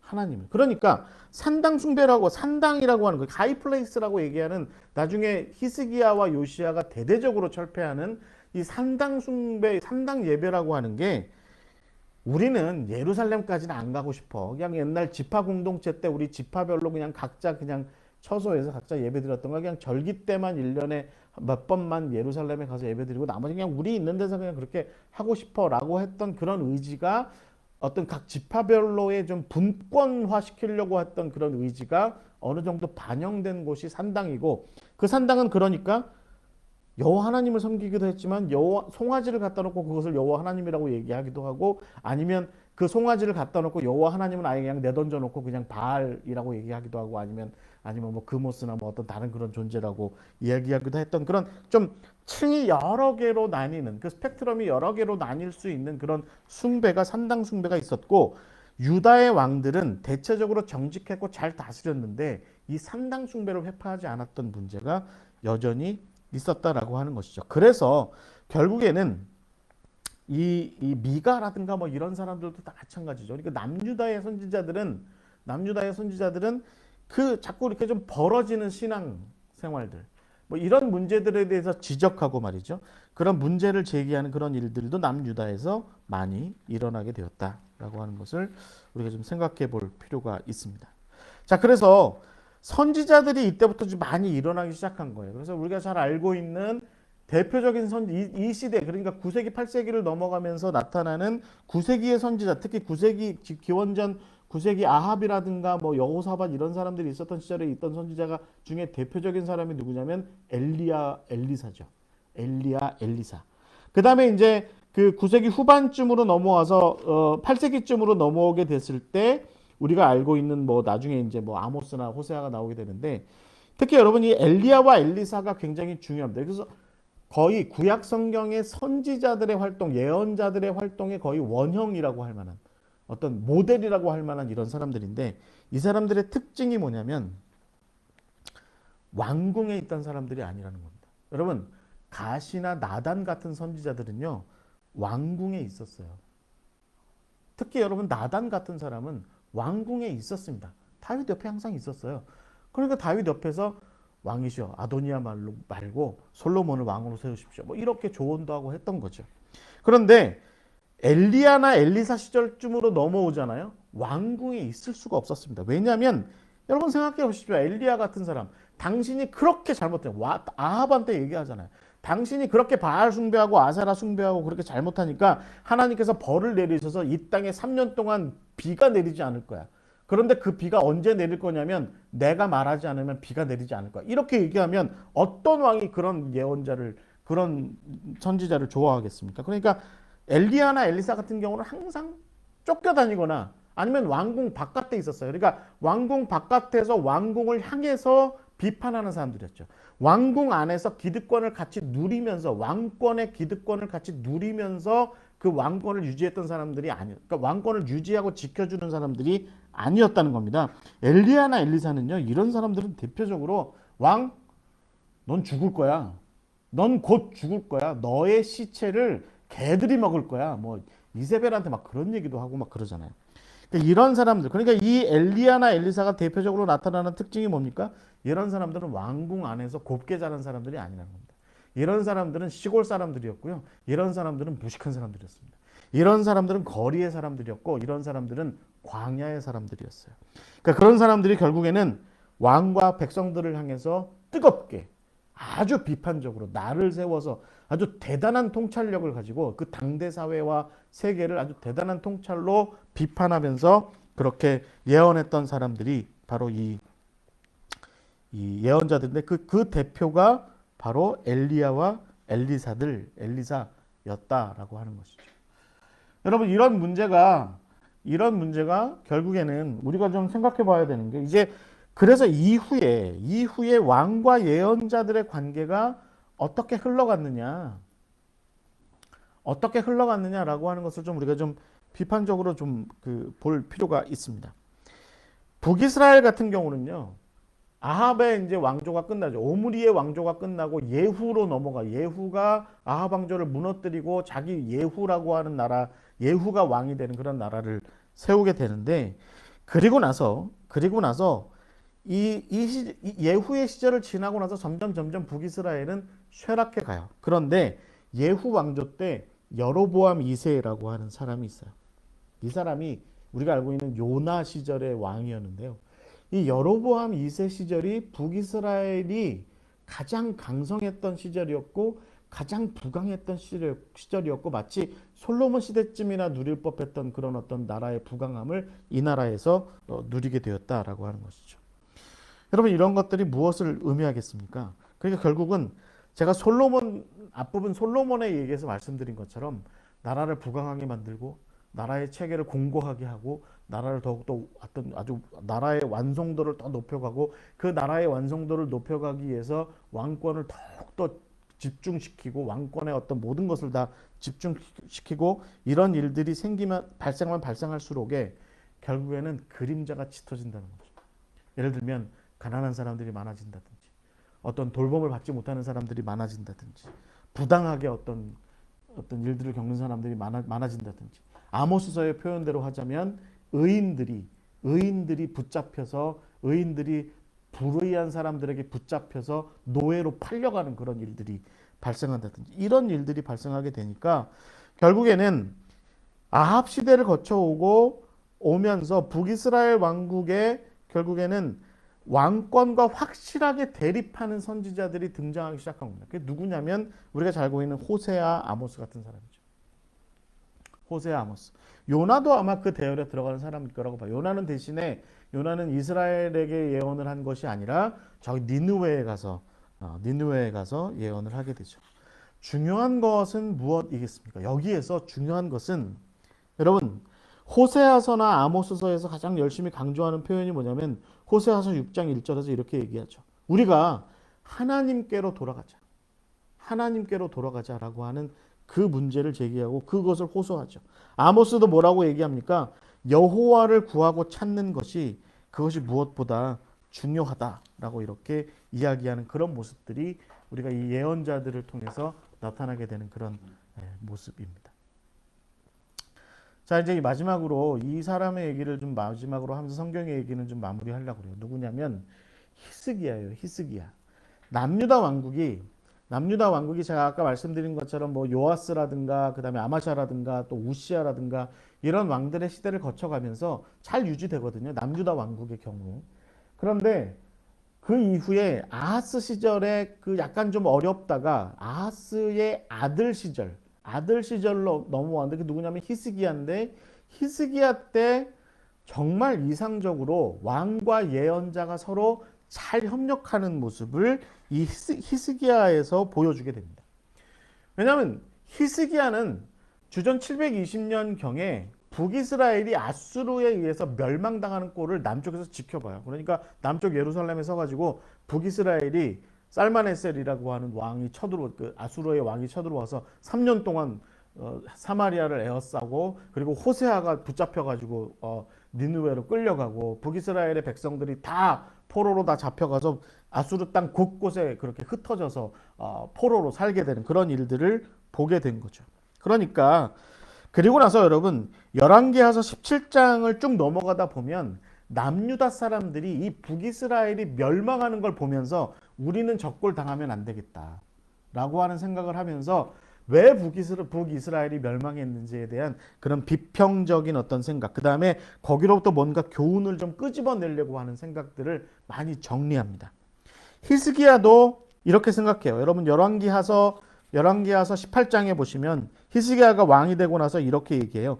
북이스라엘이 멸망한 것은 여호와의 말씀을 듣지 아니하고 그의 언약과 여호와의 종 모세가 명령한 모든 것을 따르지 않았기 때문이다. 이렇게 스스로 이야기하거든요. 그러니까 히스기야 같은 사람은 뭔가 깨달음이 있었던 거죠. 이게 문제가 있구나. 이게 이렇게 나가면 안 되겠구나. 라고 하는 깨달음을 가지고 그래서 히스기야는 우리가 역대하서에서 나오는 것처럼 유다의 개혁을 착수합니다. 성전을 정화하고 예배와 제사를 회복하고 제사장들을 우대하고 제사장들을 잘 세워줘요. 왜냐하면 제사장들이 그 법도를 잘 아니까. 그 제사의 법도, 성전의 법도를 잘 아니까 절기의 법도를 잘 아는 사람들이니까 그 사람들을 우대합니다. 그리고 나서 본격적으로 역대하서 30장에 보시면 유월절을 회복합니다. 그래서 유월절을 어떻게 회복하냐면 자기가 다스리는 남유다 땅의 사람들에게만 우리가 유월절을 지킬 거야 라고 하는 것을 오랫동안 지키지 않았던 유월절을 국가 수준에서 지킬 거야 라고 하는 얘기를 남유다 사람들에게만 이야기하지 않고 북이스라엘 사람들, 그러니까 나라가 없어진 나라, 그러니까 아수르의 지배하에 있었지만 그렇다고 아수르가 특별하게 거기에 와서 무슨 통치 체제를 세우지도 않은 그냥 벌어진 땅처럼 있는 거기에 사는 므낫세 사람들, 에브라임 사람들에게도 예루살렘에서 유월절이 다시 지켜질 거야라고 하는 이야기를 전하게 돼요. 일단의 사람들은 그 얘기를 북쪽에 사는 사람들 중에 일단의 사람들은 웃기고 있네. 조롱합니다. 그런데 북이스라엘 사람들 중에 아셀 지파와 므낫세 지파와 스불론 지파 사람들, 그러니까 갈릴리 쪽에 살던 사람들, 그 사람들 중에 일단의 사람들이 이 히스기야의 유월절 지키겠다는 얘기를 듣고 예루살렘으로 넘어와요. 이게 무슨 얘기겠습니까? 유민들이 넘어왔다는 얘기예요. 북이스라엘의 유민들이 넘어왔고, 그들이 넘어올 때 어떤 일이 있냐면 신명기서에 대한 진지한 통찰과 해석을 가지고 이 남유다로 넘어옵니다. 그래서 우리가 성서 비평학에서 얘기하는 신명기 사가, 듀테로노미스트라고 얘기하는 신명기 사가가 이때로부터 발생하게 되는 거죠. 그래서 이 신명기 사가들이 그들이 독특하게 북이스라엘이 멸망하는 꼴을 보면서 우리가 하나님의 법도를 이렇게 잘 못 지켰구나, 우리가 신명기 모세의 가르침을 제대로 잘 이해하지 못했구나라고 하는 것을 깨달은 사람들이 그 깨달음을 가지고 남유다에 와서 히스기야의 개혁을 돕습니다. 히스기야의 개혁. 그래서 히스기야가 이 종교적인 통찰을 해안을 가진 사람들과 더불어서 나라를 개혁하게 되는데, 그 와중에 우리가 잘 알고 있는, 지금 여러분 화면에 보시는 것처럼 이사야가 히스기야를 돕게 되죠.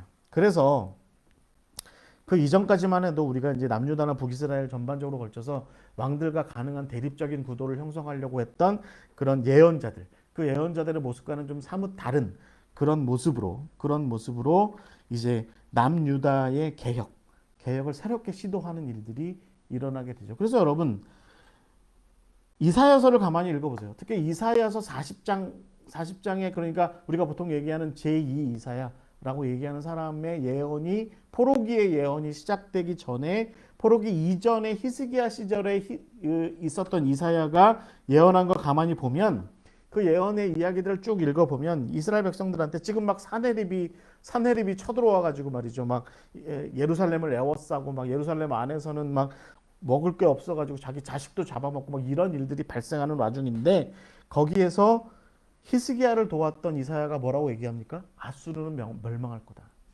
하나님께서 우리를 지켜주실 거다.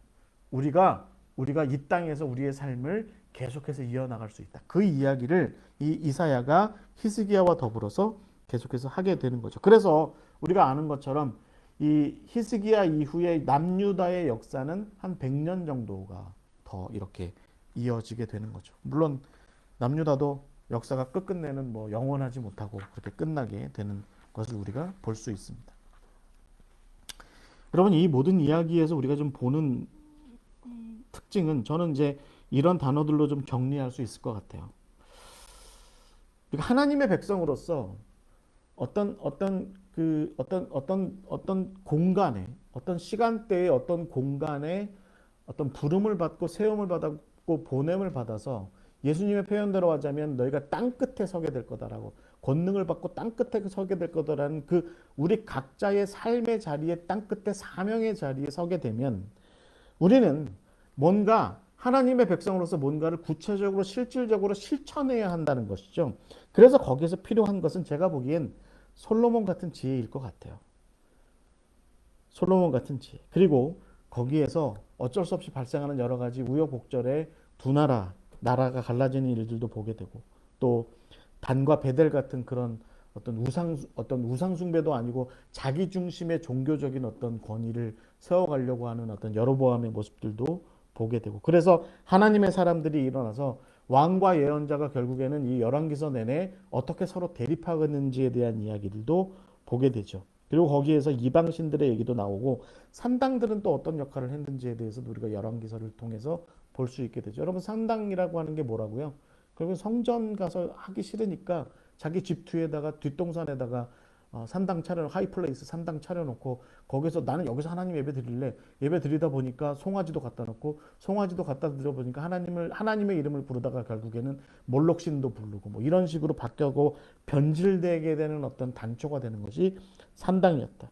그러나 나중에 하나님께서는 결국은 예루살렘 성전이라고 하는 곳이 하나님께서 영원히 계실 곳이다라고 생각하지는 않았지만, 그러나 하나님의 백성이 가나안에서 당신의 백성으로서 사명을 가지고 살아가는 한에는 내가 이 성전에 늘 임재하겠다, 내가 이 성전을 중심으로 하겠다라고 하는 그런 의지를 끝끝내 보이시는 곳이 바로 이 성전이라고 하는 것. 그래서 그것이 최선은 아니라 할지라도 하나님께서 늘 차선으로 선택하시는 그 세상 가운데서 당신의 뜻을 펼쳐 보이시는 중심지로서의 역할을 했다라고 하는 것. 그런 와중에 아람이나 아수르 또 애굽 같은 나라들과 더불어서 하나님의 백성의 나라들이 어떻게 어떤 그 관계, 외교적인 관계, 뭐 이런 것들을 해나가는지, 그런 가운데 멸망이 있었고 또 그런 와중에 개혁이라고 하는 것도 일어났다라고 하는 이런 뭔가 계속해서 이야기들이 전개되어 가는. 그런데 그 모든 것들은 결국은 어떤 시도를 해보고 그런 와중에 또 실패도 하고 또 다시 돌이켜서 다시 재시도를 하고 하는 그런 노력들이 이 왕들의 시대에 계속해서 이어져 갔다라고 하는 것을 우리가 이 열왕기 상하서를 통해서 이야기를 이렇게 볼 수 있을 것 같습니다. 제가 이걸 좀 보여드린다는 걸 깜빡했네요. 그래서 분열된 나라의 왕들과 예언자들의 이야기 열왕기 상하서를 읽어 내려가실 때 이런 핵심 단어들을 좀 생각하시면 좋을 것 같습니다. 지혜, 두 나라, 단과 베델, 하나님의 사람, 왕과 예언자, 이방신, 바알과 아세라, 산당들, 예루살렘 성전, 아람, 아수르, 애굽, 멸망, 개혁, 뭐 이런 단어들이 끊임없이 이 열왕기 상하서에서 등장한다라고 하는 것이죠. 이 왕들이 다스리던 나라가 영원한 나라가 아니었다라고 하는 것을 우리가 늘 기억해야 돼요. 여러분, 저도 목사지만 강신덕 목사가 사역하는 샬롬교회, 강신덕 목사 하에 샬롬교회가 영원할 거다. 그거 웃기는 얘기입니다. 영원하지 않습니다. 저도 언젠가는 저의 명함이 교차될 때쯤 해서, 그래서 명보다는 암이 제 샬롬교회에서의 지도자로서의 사역에서 명보다는 암이 더 짙어질 때쯤 해서 저도 전도서 하나 쓰고 조용히 물러나는 게 맞습니다. 여러분도 이 사역하시는 이 성경 공부를 함께 하시는 와중에 여러분이 서 있는 그 자리에서 어떤 모습으로 서 계신 것이 합당한지를 좀 늘 살펴보시면 좋겠습니다. 자, 뭐 좀 그런 교훈적인 정리 얘기는 좀 제가 마지막에 좀 이제 한 20분 정도 남았는데 마지막에 좀 다루기로 하고요. 제가 빠른 속도로 이때 당시에 역사적인 정황이라는 게 있다라고 하는 것을 좀 제가 좀 살펴보고자 합니다. 여러분, 솔로몬의 나라, 지금 현재 이스라엘보다 훨씬 큰 나라입니다. 김 목사님 맞죠? 지금 현재보다 큰 나라입니다. 그러니까 이 저 위에 하맛이라고 얘기하는, 그러니까 티그리스 강과 유프라테스 강이 발원하는 그 지점 정도부터 시작해서 뭐 영향력이 대단했습니다. 그다음에 이 저기 엘랏, 그러니까 에시온 게벨이 있는, 그러니까 그 지금 아카바만에 홍해의 물이 들어가는 아카바만의 그 입구까지, 그다음에 시내 광야, 이 저기 시나이 반도가 시작되는 이 바란 광야 거의 끝부분까지 다 차지하고 했던 나라가 바로 이 솔로몬의 나라였습니다. 그 주변 나라에 대한 영향력도 대단했고요. 여러분, 이때쯤에 블레셋이 상당히 많이 평정이 됐고 주변에 모압이라든가 암몬도 다 무릎 꿇었죠. 제가 보기에는 페니키아는 그냥 그대로 뒀어요. 왜냐하면 놔두는 게 이득이다 생각한 거죠. 얘네들은 놔두는 게 이득이다. 왜냐하면 얘네들은 계속해서 장사를 도와주니까, 먹고 살게 도와주니까. 여러분, 그러니까 히람한테 어떻게 해요? 그러니까 탁 이렇게 그 갈릴리에, 여기 이제 갈릴리에 있는 성읍 20개 주면서 우리 성전 짓는데 그 레바논 백향목 이런 거 줘서 고마워, 상아들 이런 거 보내줘서 고마워라고 얘기한 게, 히람이 20개 성읍 보고 굉장히 기분 나빠했다고 제가 말씀드렸잖아요. 솔로몬이 뭐 싫으면 말고 이런 태도를 좀 취했던 것 같아요. 그만큼 나라가 부강했습니다. 이때쯤에 근데 이 솔로몬의 나라가 부강할 수밖에 없었어요. 왜냐하면 이집트가 제3중간기라고 그래가지고, 그러니까 신왕국이 끝나고 우리가 알고 있는 그 람세스 뭐 이런 왕들의 시대가 다 끝나고 이 주변에 리비아라든가 이쪽 아래 쿠시 같은 지금 이제 에티오피아 쪽에 더 가까운 이제 쿠시 같은 쪽에서 쳐들어와서 이 이집트의 상하 왕국을, 상이집트, 하이집트를 각자 분할해서 가져요. 이 상이집트는 쿠시가, 하이집트는 리비아 사람들이 차지하고 나눠 가져요. 그리고 나서 이 말하자면 이제 뭐 좀 그 이집트 사람들하고는 약간 인종이 다른 그 토속, 거의 뭐 흑인들 뭐 이런 사람들이었겠죠. 이 사람들이 나라를 다스리니까 그동안 오랫동안 문명화됐던 시스템이 상당히 많이 망가지고 국력도 많이 쇠퇴합니다. 그래서 이 가나안 쪽에 영향력을 끼치기가 어려워요.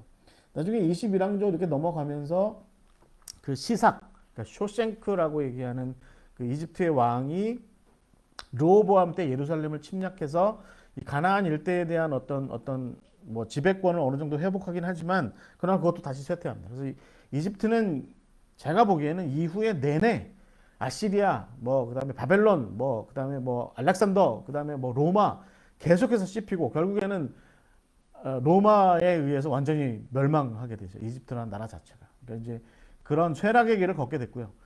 이 그 근동은 아직 우리가 알고 있는 그 아시리아라고 하는 신아시리아 왕국, 그게 아직 들어서기 전입니다. 그래서 그 신아시리아 왕국이 어떤 대단한 나라로, 대단한 군국주의 나라로 등장하기 바로 이전이었고, 히타이트의 후손이라고 하는 그 하티라고 부르는 신히타이트 왕국이 여기쯤에 자리 잡았는데, 이 나라도 사실은 맥을 못 쳤어요. 왜냐하면 이때쯤에 이 그리스 반도 쪽에서 프리기아 사람들이 넘어와요. 그래가지고 이 아나톨리아 중부 일대를 차지하거든요. 그래서 막 동쪽을 엄청나게 압박합니다. 그래서 이 하티라고 하는 나라, 그러니까 신히타이트 왕국은 여전히 맥을 못 추는 상태로 이렇게 남아있는 그 상태였으니까.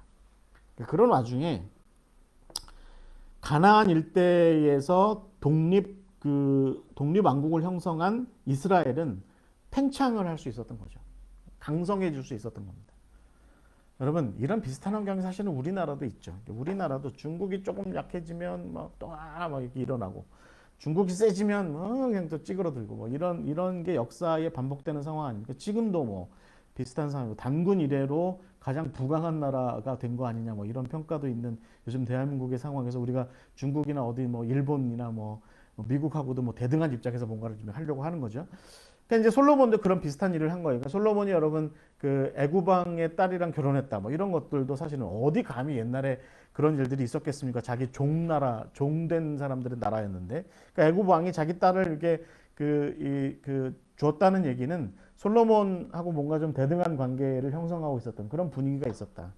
아합도 마찬가지로 나중에 아합도 이제 그 이세벨과 결혼하게 된 것도 이렇게 페니키아가 생각할 때 이 북이스라엘이 좀 힘이 있다, 이런 생각을 갖게 된 거죠. 분열 왕국 시절에 여러분 이 그 주변 왕국입니다. 그러니까 제가 지난주까지만 해도 여기 보면 에돔이라든가 모압이라든가 여기 뭐 암몬이라든가 이런 요 세 나라, 특히 요 세 나라는 아직 왕국으로서의 제대로 된 체계가 세워지지 않았을 때라고 말씀을 드렸는데, 다윗과 솔로몬의 시대가 끝나고 나서, 특히 막 강력한 솔로몬의 시대가 끝나고 나서 이 세 나라는 왕국으로 발전합니다. 그리고 우리가 주목해야 될 나라가 어디냐면 이 킹덤 오브 아람 다마스커스, 그러니까 우리가 성경에 아람이라고 하는 나라가 생겨요. 그러니까 성경에서 본격적으로 기원전 1000년을 어간으로 해서 아람 민족이 등장하기 시작하거든요. 예수님도 이 나라 사람들의 말을 썼죠. 아람어. 약간 변방의 말이긴 하지만 아람어를 쓰셨죠. 그러니까 이 아람이라고 하는 사람들이 이때 등장하고, 페니키아는 이제 이때가 뭐 최고의 전성기라고 얘기할 만한 그런 시절에 북이스라엘과 남유다 이렇게 쪼개지게 되는 거죠. 여러분 한 가지 제가 흥미로운 걸 말씀드리자면, 아모스서 1장에 보면 흥미로운 얘기가 나와요. 이 북이스라엘과 이 아람이 서로 이 길르앗 쪽의 땅, 요쪽 지금 여기 보시면 이제 요단강 건너편 이 땅을 가지고 요 주변 요만큼의 땅을 가지고 얘는 이 두 나라가 계속 싸우거든요. 아합도 이 아람이랑 싸우다가 전사한 거예요. 그리고 나중에 예후 시절, 여로보암 2세 시절도 계속해서 이 두 나라가 요 땅 때문에 계속 싸우는데, 이 땅에 유민들이 발생해요. 유민들이 발생하고 떠돌아다니는 사람들이 발생하니까 이쪽에 블레셋이 있는데, 이 블레셋 사람들이랑 요 에돔 사람들이랑 요 페니키아 사람들이 이 유민들을 잡아다가, 그러니까 집도 절도 없이 떠돌고 힘없는 사람들, 그 사람들을 잡아다가, 누가 잡아가도 이렇게 따지지도 않는 그런 사람들을 잡아다가, 특히 이 블레셋 놈들이 잡아다가 이 에돔에다가 팔아먹어요. 인신매매를 한 거죠. 근데 그 거간을 누가 하냐면 페니키아가 합니다. 페니키아가 해요. 이게 아모스 1장에 나와 있는 얘기입니다. 그 아모스가 북이스라엘에 가서 북이스라엘 사람들한테 막 비난하죠. 뭐라고 비난하냐면, 2장으로 넘어가면 뭐라고 얘기하냐면, 너네가 가난한 사람들을 신발 한 짝을 가지고 팔아먹는다. 너네가 의로운 사람들을 붙잡아다가 테러해가지고 그 사람들을 노예로 팔아먹는다. 그런 얘기를 하는데, 그 노예무역 그런 식으로 발생하는 이 길르앗 쪽의 유민들뿐만 아니라 북이스라엘에서 발생하는 그런 어떤 심심치 않게 발생하는 인신매매 이런 것들을 통해서 돈벌이를 한 나라가 어디냐면 팔레스타인, 에돔, 페니키아, 뭐 모압 이런 나라들이에요. 이 주변 나라들이 그런 식으로. 그러니까 이 당시에 이 남북 이스라엘 유다가 이렇게 이 분리됐던 시절에 이 주변 나라들과 이 북이스라엘 남유다가 벌였던 이런 상황들은 생각보다 굉장히 악합니다. 굉장히 악하게 이런 상황들이 발생하게 되는 그런 모습들을 보게 되는데 이때 당시에 북이스라엘이요 생각보다 굉장히 강성합니다. 제가 여러분 앞부분에서 뭐라고 말씀드렸어요? 아모스 또 누구예요? 호세아 또 요나 또 누구예요? 또 엘리야 엘리사 뭐 이런 사람들이 활동했던 나라가 북이스라엘이고 그 북이스라엘의 예언자들은 하나같이 북이스라엘의 왕들에 대해서 비판적이라고 말씀을 드렸잖아요. 그런데 그 북이스라엘이 그래서 우리가 성경을 읽어 내려가다 보면 북이스라엘이 막 그렇게 많이 혼나고 뭐 예언자들한테 막 혼나고 비판당하고 막 문제시되고 막 이러니까 북이스라엘이 굉장히 찌질한 나라였을 거라고 생각하는데 그렇지 않습니다. 북이스라엘은 굉장히 강성한 나라였습니다. 남유다는 항상 북이스라엘한테 당했습니다. 거의 대부분이 남유다는 여호사밧 시절에 약간 동맹관계를 형성하거나 뭐 그런 데를 제외하고는요. 아하스 때는 뭐 그냥 막 북이스라엘이 쳐들어와서 예루살렘 다 유린하고 막 그런 일들도 있었고 막 남유다 사람들 다 잡아다가 막 끌고 가니까 막 북이스라엘에서 예언자들이 나타나서 어떻게 우리 형제들한테 그럴 수 있냐 막 그렇게 얘기하니까 막 다시 풀어주기도 하고 이런 일도 일어났는데 북이스라엘은 굉장히 강성한 나라였습니다. 특히 아합 시절은요.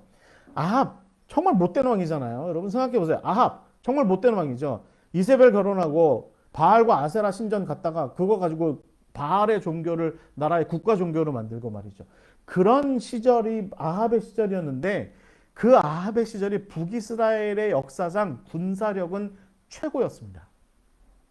지금 여러분 화면에 보시는 이게 고대의 이건 이제 이집트인들의 히타이트인들의 전차인데 뭐 이게 비슷하겠죠. 그러니까 이 아합이 가지고 있었던 전차가 있었어요. 요즘으로 치면 이게 거의 탱크입니다. 탱크 같은 군사력을 보여주는 어떤 건데 무기인데 이 전차를 2000대쯤 가지고 있었다. 아수르의 기록에 나와 있습니다. 아수르 쪽의 기록. 그래서 아합이 이 2000승의 전차를 가지고 아람과 그 다음에 모압과 암몬과 더불어서 동맹을 맺어서 아수르에게 살마네셀에게 저항했다. 뭐 이런 표현이 나와요. 대단한 나라였습니다. 그 다음에 여러분 요나가 살던 시절에 여로보암 2세 여로보암 2세도 대단한 왕이었습니다. 그 여로보암 2세 시절에 인구 숫자도 있어요. 한 35만 명쯤 됐대요. 여러분 뭐 35만 명 요즘 우리나라로 치면 별거 아니네 이렇게 얘기하실지 모르겠지만 지금부터 2800년 전의 얘기입니다. 그 시절쯤에 35만 명의 인구를 가졌다라고 하는 건요. 굉장한 나라였습니다. 이 북이스라엘 여로보암 2세가 다스리던 북이스라엘 때의 이 북이스라엘은 물산도 굉장히 풍성했어요. 그래가지고 북이스라엘에서 만들어진 건포도가 막 페니키아인들을 통해서 지중해 곳곳으로 나가기도 되고 니느웨에 가면 북이스라엘에서 만든 어떤 산물들이 니느웨에서 아주 값비싸게 팔리기도 했다. 뭐 이런 얘기들도 나올 정도로 이 여로보암 2세 시절의 북이스라엘은 굉장히 강성했습니다. 그런데 여러분 흥미롭죠? 그 아합과 여로보암 2세 그러니까 북이스라엘이 가장 강성했던 그 시절에 엘리야와 엘리사가 있었고 아모스와 호세아가 있었다는 거죠. 그러니까 나라가 가장 강하던 시절에 하나님의 사람들도 가장 왕성하게 가장 비판적으로 가장 날을 세워서 가장 체제 비판적인 입장에서 열심히 사역을 했던 그 시절이 바로 이 북이스라엘에 이런 시절이었습니다. 여러분은 어떻게 생각하세요? 왕들 어떻게 생각하십니까? 왕이 우리가 성경을 읽어 내려가다 보면 특히 이제 열왕기서에 나와 있는 왕들 뭐 이렇게 평가가 있죠. 그가 하나님 보기에 악을 행했다. 그가 뭐 여로보암의 길을 쫓았다. 그가 뭐 우상 숭배를 앞세웠다. 하나님 보시기에 악을 행했다. 뭐 이런 평가들이 나와 있는 그런 왕들의 얘기가 있어요. 그 왕들의 얘기를 가만히 들여다보면 우리는 왕들처럼 되면 안 되겠다라고 생각을 해요. 왜요? 왜요? 우리는 왕은 안 될 거니까. 아유, 내가 무슨 대통령 하겠어? 내가 무슨 나라님 하겠어? 이런 생각하죠. 그런데 여러분 아버지 하실 거잖아요. 여러분 언젠가는 담임 목사도 할 거고, 여러분 언젠가는 사장도 할 거고, 여러분 언젠가는 누군가를 이끌고 나갈 부장쯤이라도 할 거고, 과장이라도 할 거고, 뭐라도 할 거 아니에요. 그래서 여러분들 믿고 따르는 누군가가 여러분들한테 발생할 거라고요. 혼자 살면 괜찮아요. 혼자 어디 그저 독도 같은 데 가서 아니면 어디 무슨 외딴 무인도에 들어가서 혼자 사시면 괜찮아요. 여러분들이 식소를 데리고 사는 한에 그들의 입에다가 풀칠을 해야 되는 한에 우리는 아합이고 우리는 여로보암 2세고 우리는 솔로몬이고 우리는 다윗이에요. 우리가 삶을 그래서 아버지답게 사장답게 담임 목사답게 대표답게 어떤 지도자답게 최선을 다해서 살잖아요. 최선을 다해서 살면 사는 만큼 이 열왕기서에 나와 있는 지도자들 왕들처럼 명함이 갈립니다. 내가 그 지도자로서 열심히 살면 살수록에 그림자는 짙어진다는 얘기입니다. 그게 우리가 살아가는 삶의 모습이에요. 그러면 여러분 왕하지 말아야 되겠다. 그냥 우리 옛날 사사시대의 지파공동체로 돌아가야 되겠다. 아주 느슨한 형태로 그냥 그렇게 그냥 무슨 유목민의 삶으로 가자. 어떤 원시적인 어떤 모계사회 그런 데로 돌아가자. 가능합니까? 가능한 얘기예요? 어려운 얘기입니다. 점점 문명은 고도화되고 조직화되고 그 안에서 뭔가 우리가 하나님의 백성으로서 사명을 다한다라고 하는 것은 그 어딘가에서 우리의 삶의 공간을 마련하고 우리를 믿고 따르는 사람들과 더불어서 삶의 현실을 꾸려나가야 되는 그 삶의 현실이 우리에게 분명하게 있다라고 하는 것이죠. 그런 차원에서 볼 때 열왕기서의 왕들의 이야기는요, 우리한테 주는 교훈이 분명해요. 우리가 아버지로서 살지 않을 수 없으니, 우리가 가장으로서 살지 않을 수 없으니, 우리가 대표로서 책임 목사로서 담임 목사로서 책임을 감당하는 리더로서 지도자로서 살지 않을 수 없으니 그 책임을 감당하는 가운데 지혜로운 길, 솔로몬 같은 길, 또 다윗 같은 길, 이스라엘의 모든 왕들이 모범이라고 얘기했던 지금까지도 지도자들이 모범이라고 얘기하는 그 사람들의 길을 따라가는 그래서 결국에는 아합도 그 길을 걸었고 여로보암도 그 길을 걸었는데 그런데 아합이나 여로보암 2세의 길은 다윗과 솔로몬의 것과는 좀 달랐다라고 얘기하는 그 어떤 결의 차이가 도대체 뭐냐, 그 지혜로움의 차이가 도대체 뭐냐라고 하는 것을 발견해 나가는 것이 오늘 우리가 열왕기 상하서를 통해서 배워야 되는 길인 거죠. 거기에 제가 보기엔 예언자들이 있습니다. 거기에 제사장들이 있어요. 무슨 얘기냐면 남유다 왕국의 왕들에게는 제사장들이 있었어요. 그래서 제사장들이 끊임없이 남유다 왕국의 제사장들은요, 왕들이 잘못하잖아요. 그때는 입 닥치고 있었습니다. 아무 말도 안 해요. 그런데 히스기야나 요시야처럼 왕들이 뭔가 제대로 하려고 치면 그때는 짠 하고 나타나요. 힐기야처럼 또 무슨 또 사반처럼 그렇게 나타납니다. 그래가지고 바룩처럼 나타나서 왕들을 도와요. 그래서 그렇게 하시려거든 이렇게 하시는 게 좋을 것 같습니다. 이런 방식으로 하면 좋을 것 같습니다. 왕이시여, 제가 이제 다음 주에 얘기하겠지만 왕이시여, 성전에서 신명기서가 발견됐습니다. 뭐 이런 얘기를 하면서 왕들을 도와요. 왕들. 그러니까 우리가 지혜로운 왕과 같은 처사를 그리스도인으로서 하나님의 백성으로 산다는 것은 뭐냐면 결국 우리 주변에 하나님의 법도를 잘 아는 지혜로운 사람들을 늘 곁에 두고 우리가 늘 그런 갈등 가운데에서도 균형을 맞추기 위한 노력을 끊임없이 해야 한다라고 하는 것이죠. 그리고 거기에는 우리에게 아주 비판적인 지도자들이 우리에게 다가올 수도 있어요. 당신 그렇게 하면 안 돼.